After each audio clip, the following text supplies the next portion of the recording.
Tahmin Store'a hepiniz hoş geldiniz. Ben İlhan Kavut. Bugün pazar maçlarından bahsedeceğim arkadaşlar. Toplam 7 tane maç ayırdım yine. Umarım güzel bir gün olur. Umarım hafta sonumuz güzel geçer. Cumartesi günü ne oldu bilmiyorum. Umarım o da güzel geçer videoda. Perşembe günü videomuz çok güzel geçmişti.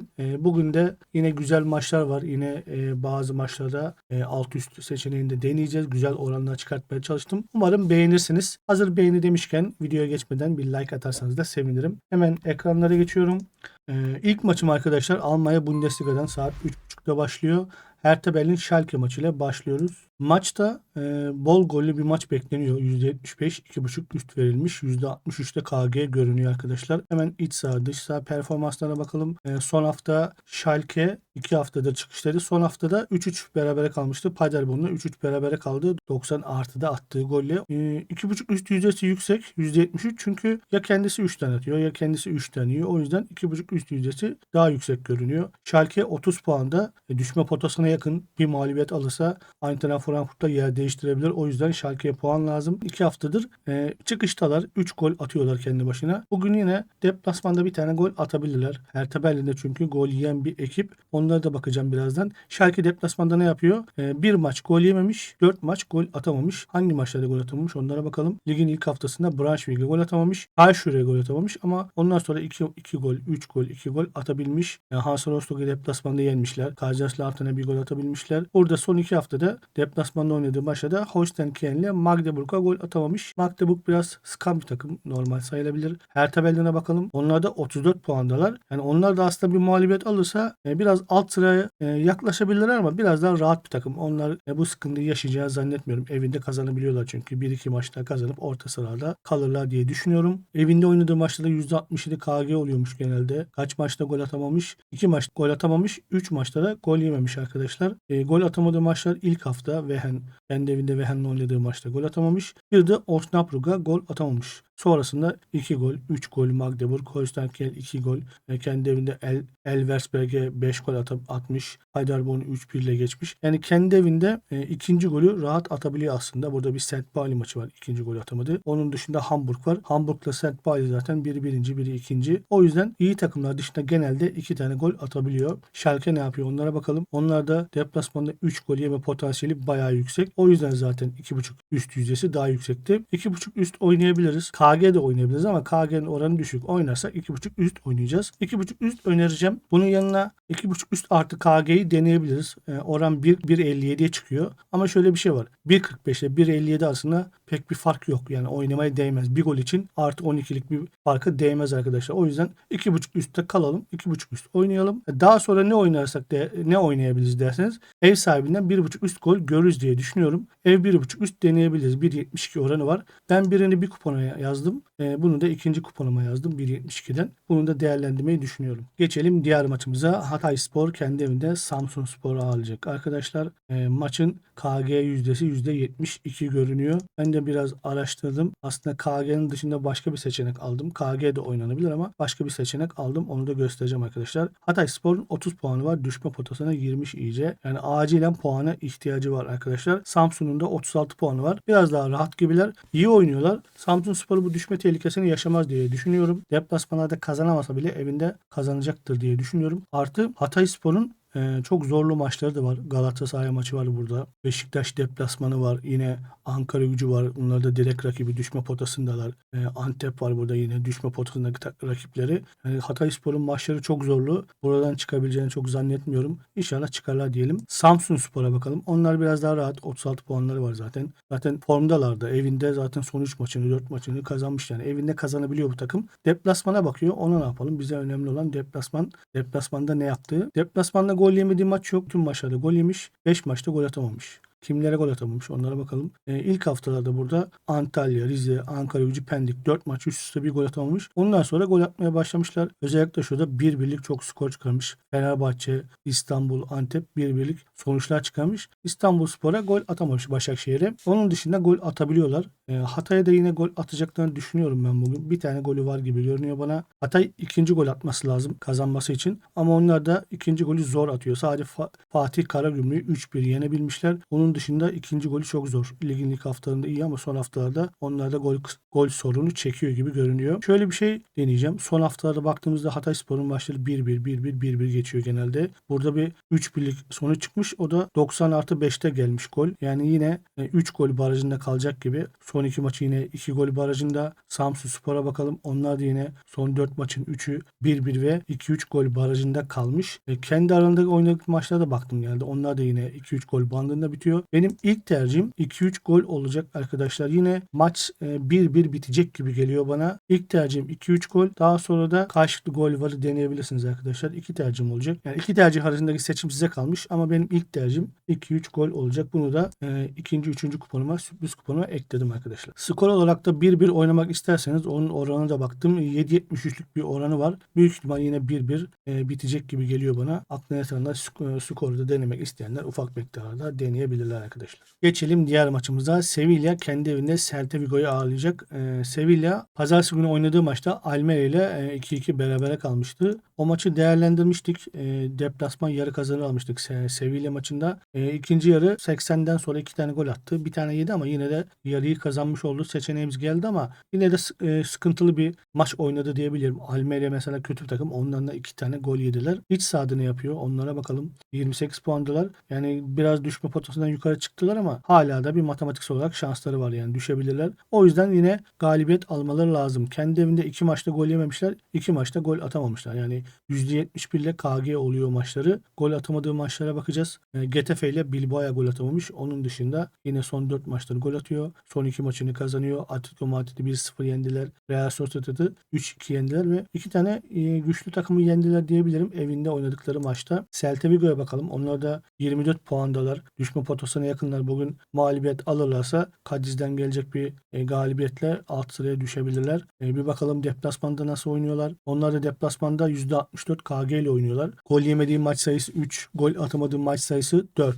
Kimlere gol atamamış? Girona'ya gol atamamışlar. Valencia'ya gol atamamışlar. Vallecano'ya gol atamamışlar. Son haftada Real Madrid'e gol atamamışlar. Zaten Girona ligin ilk haftalarında çok iyi oynuyordu. Gol atamaması normal. Valencia ligin en az gol yiyen takımlarından. Onlara da gol atamaması normal. Real Madrid'de deplasmanda zaten çok bir pozisyona da giremediler. Real Madrid kaleye yaklaştıramadı. Bu maçta da gol atamamaları normal. Ama onun dışında son 3-4 maçında burada Getafe'ye, Cadiz'e 2 gol atabilmiş. Osasuna'yı 3-0 yenebilmiş. Yani gol atabiliyorlar aslında. Villarreal'da 2 tane gol atabilmişler. Sevilla'da kazansa da bazen gol yiyebiliyor. Osasuna'ya 1-1 berabere kalmış. Deportivo'dan 3 gol yemiş. Yine Getafe'den 3 gol yemiş. Zaten ondan önce full gol yiyorlardı. Zaten ligin ilk haftalarında. Bugün yine ben Sevilla'nın gol yiyeceğini düşünüyorum. Aralarındaki maçlara da baktım. Burada oynanan maçların 9 maçın 8'i zaten karşılıklı gol var bitmiş arkadaşlar. Gördüğünüz gibi yine böyle bir 2-2'lik skor bile çıkabilir hatta. Çok çıkmış zaten 2-2'lik skor.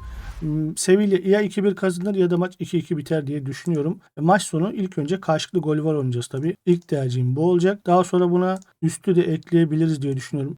Üst ve karşılıklı gol var oranı 2-0-3 çok yüksek. Çok güzel bir oran. Bunu da sürpriz kupona ekledim. Ama ilk tercihim KG olacak tabii. Her ihtimale karşı 1-1 bitme durumu da var. Geçelim Hollanda Eredivisie'ye. Utrecht kendi evine Nek Nijmegen'i ağırlayacak arkadaşlar. KG var yüzdesi %75 yüksek bir oran çıktı. Bir bakalım iç saha dış sahada ne yapıyorlar. Nek Nijmegen bu sene golcü bir ekip. Gol atıp gol yiyebiliyor. Utrecht 8. sırada. Nek Nijmegen 6. sırada. Nek Nijmegen biraz daha yukarı çıkabilir mi?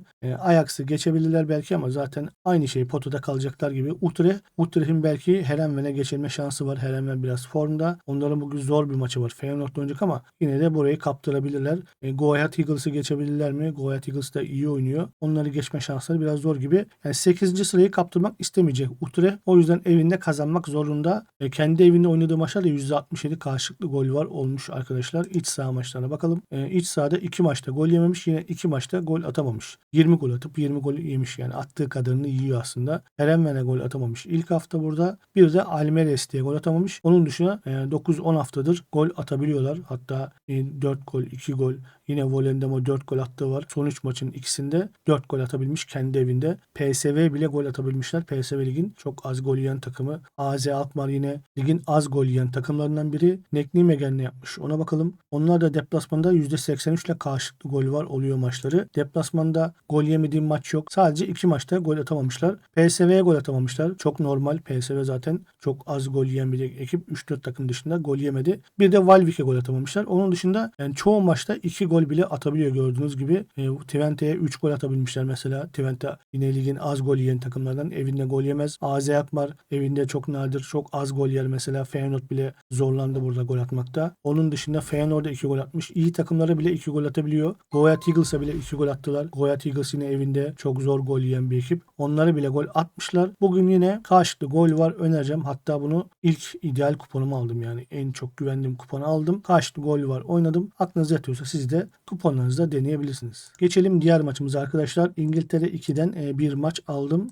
Salford Morecambe maçını. Bu Salford'u hafta içi yine değerlendirdik. Hafta içi karşılıklı gol var ve 2.5 üst aldık. Burada Stockport maçında 2-2 berabere kaldılar. Karşılıklı golü var 2.5 üst aldık. Yüksek de oranı vardı. Güzel maç oldu. İlk yarı 2-0 öne geçtiler. Sonra ikinci yarı 2 tane gol yediler. Kendi evinde golcü bir ekip zaten. O gün de araştırmıştık. Tekrar bakalım kendi evinde neler yapıyorlar. Kaç gol atmışlar.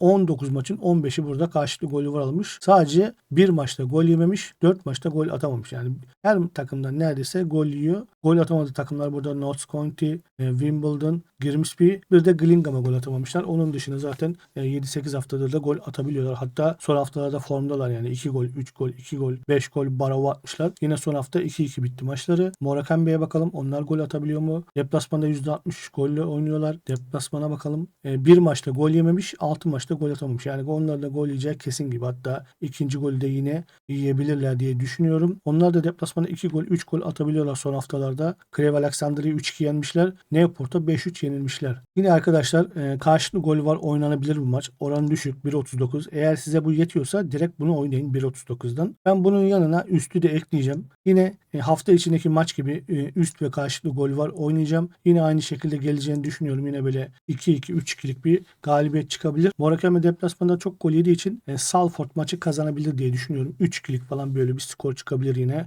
3.5 üstleri oynayanlar varsa, sevenler varsa bunu da deneyebilir arkadaşlar. 4-5 gol bandı mesela oranları fazla oluyor. Onu da deneyebilirsiniz. Dediğim gibi 3-2 Salford kazanabilir. İlk tercihim üst ve var olacak arkadaşlar. Kuponu da ekledim zaten. Yine biraz sonra videonun sonunda kuponu da vereceğim arkadaşlar. Geçelim yine İspanya'ya. Villarreal kendi evinde Valencia'yı ağırlayacak arkadaşlar. Villarreal hafta içi Marsilya'yı da ağırladı. 3-1'lik galibiyet aldı ama turu atlayamadı. Yine burada KG var yüzdesi yüksek. 2.5 üst yüzdesi de yüksek ama KG oranı daha yüksek. Villarreal 35 puanda. Orada potaya 5. 6. sıraya çıkamaz.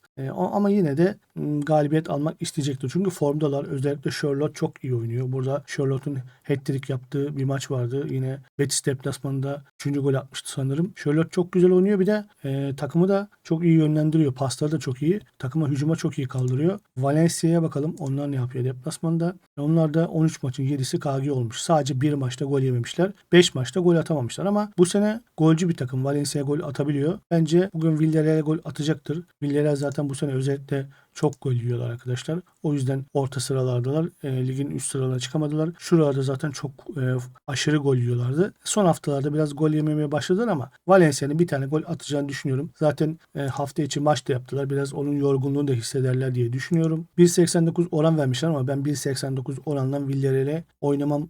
Çünkü hafta içi maç yaptı. Bu maçı pek asılmayabilir. Artık ligi boşlayabilir.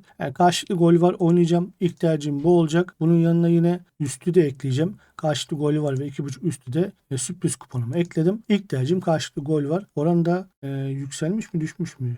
1.60 olması lazım. 1.60'tı 1.59'a düşmüş. Aklınıza yatıyorsa karşılıklı gol varı deneyebilirsiniz. Yine kuponlarımda da göstereceğim. İlk tercihim karşılıklı gol var olacak arkadaşlar. Geçelim son maçımıza. Rennes evinde Marsilya'yı ağırlayacak. Marsilya'dan az önce bahsettik. Villarreal deplasmanından 3-1'lik mağlubiyetle döndüler. KG yüzdesi %72 görünüyor. Rennes evinde iyi bir takım. Zaten bu sene kötü bir takım ama normalde iyi bir takım. 36 puandalar. Rennes aslında buralarda olması lazımdı. Çünkü 3. 4. sırada hak eden bir takım. Marsilya'da yine bir sıra üstte 39 puanı var. Onlar da buraya çıkmaya çalışıyorlar ama bu hafta maçlar çok sıkıntılı. Lens Nice'le oynuyor.